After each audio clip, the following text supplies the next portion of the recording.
غیاث الدین تغلق کے انتقال کے بعد چوتھے دن اس کا بیٹا ملک فخر الدین جو کہ الغ خان کہلاتا تھا محمد شاہ کے نام سے تخت نشین ہوا۔ تخت نشین ہونے کے 40 دن بعد وہ تغلق آباد سے دہلی آیا۔ بادشاہ کی دہلی آمد پر اس قدر روپیہ پیسہ اس پر نشاور کیا گیا تھا کہ روایت ہے کہ بھکاریوں نے بھیک مانگنا چھوڑ دیا تھا۔ محمد شاہ تغلق کا شمار اپنے دور کے باکمال افراد میں ہوتا تھا۔ اس کی فیاضی اور سخاوت کا شہرہ سن کر اس دور کے عالم فاضل اشخاص نے اس کے دربار کو اپنا مسکن بنا لیا۔ اس نے بیماروں کے لیے شفا خانے تعمیر کروائے اور بیواؤں اور محتاجوں کے لیے خیرات خانے۔ تقریر کے فن میں اسے ملکہ حاصل تھا۔ فارسی اور عربی زبان میں اس کی تحریریں اعلیٰ ظرف کا نمونہ ہوتی تھیں۔ تاریخ اس کا پسندیدہ مضمون تھا۔ طبیات، فلکیات، منطق اور ریاضی کے امور میں یہ مہارت رکھتا تھا۔ خوش نویس ایسا کہ اس زمانے کے چوٹی کے کاتب اس کی صلاحیتوں کا لوہا مانتے تھے۔ انسان شناس ایسا تھا کہ دیکھتے ہی مد مقابل کی اچھائی اور برائی کا اندازہ کر لیتا۔ حافظہ بھی اس کا غضب کا تھا۔ دور حکومت میں بھی اس کا زیادہ تر وقت مطالعے میں صرف ہوتا تھا۔ فن طب سے اسے بھی خاص لگاؤ تھا۔ خاص موقعوں پر خود مریضوں سے ملتا اور ان کا علاج کرتا۔ ان خصوصیات کے ساتھ ساتھ اسلامی اصولوں پر بھی وہ کاربند تھا اور اس نے قرآن پاک حفظ کر رکھا تھا۔ 5 وقت کی نماز پڑھتا اور رمضان کے روزے کبھی نہ چھوڑتا۔ کسی قسم کے نشے کو چھوتا نہ، جوئے اور دوسرے برے کاموں کے پاس بھی جاتا۔ ان سب اچھی خصوصیات کے ساتھ ساتھ اس میں کچھ بری عادات بھی پائی جاتی تھی۔ کہا جاتا ہے کہ باوجود اسلامی شاعر کی پابندی کے اس کے دور حکومت میں کوئی ہفتہ ایسا نہ جاتا جس میں کوئی مولوی، مفتی، قاضی قتل نہ ہوتا۔ مسلمانوں کے مارے جانے کا اسے ذرا برابر بھی افسوس نہ ہوتا۔ ناحق خون کرنے اور مخلوق پر طرح طرح کے ظلم توڑنے میں اسے کوئی برائی نظر نہ آتی۔ فرعونی اور نمرودی ارادوں سے اس کا دماغ خالی نہ تھا۔ اس کی بعض حرکات ایسی تھیں کہ ان کی بنا پر اسے ایک جنونی اور خونی بادشاہ کہا جا سکتا تھا۔ مصلحت اور عقل کے خلاف مہموں اور کاموں کے منصوبے باندھتا رہتا اور ان کے لیے کسی سے مشورہ اور رائے تک نہ لیتا۔ مورخین اسے عجائب المخلوقات کے نام سے بھی یاد کرتے ہیں۔ دوستو، اب ہم آپ کو بتاتے ہیں سلطان تغلق کی سخاوت کے چند واقعات۔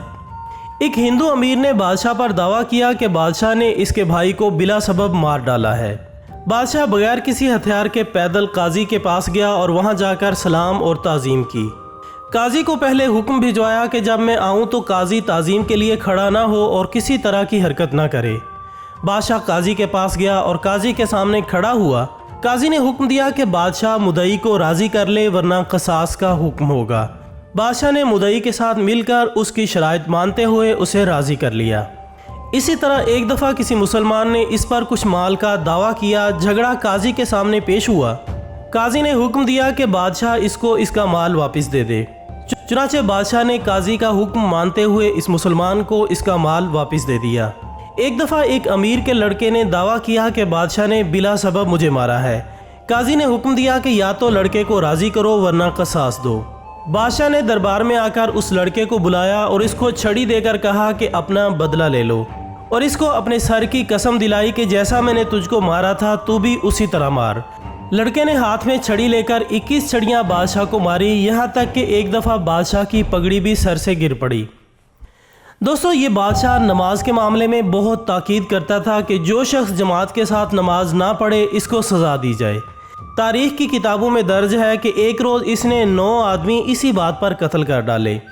بادشاہ نے اس کام پر بہت سے آدمی لگائے ہوئے تھے کہ جماعت کے وقت جو شخص بازار میں ملے اسے پکڑ کر لے آؤ۔ یہاں تک کہ وہ لوگ جو دیوان خانے کے دروازے پر گھوڑے لیے رہتے تھے ان کو بھی پکڑنا شروع کیا۔ یہ حکم عام تھا کہ ہر شخص نماز کے فرائض اور شرائط اسلام سیکھے۔ لوگوں سے سوال کیے جاتے تھے، اگر کوئی اچھی طرح سے جواب نہ دے سکتا تھا تو اس کو سزا ملتی تھی۔ تمام لوگ بازاروں میں نماز کے مسائل یاد کرتے پھرتے تھے اور کاغذوں پر لکھواتے تھے۔ اسی طرح احکام شرع کی پابندی کی بھی سخت تاکید کرتا تھا۔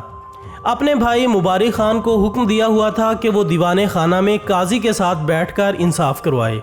اس کو حکم تھا کہ ایک بلند برج میں بیٹھے اور قاضی کے واسطے اسی برج میں ایک مسند بادشاہ کی مسند کی طرح لگائی جاتی تھی۔ مبارک خان قاضی کی دائیں جانب بیٹھتا تھا۔ اگر کسی شخص کا دعویٰ کسی بڑے امیر پر ہوتا تھا تو مبارک خان کے سپاہی اس امیر کو بلا کر قاضی کے سامنے پیش کرتے تھے اور وہ قاضی سے اس کا انصاف دلاتا تھا۔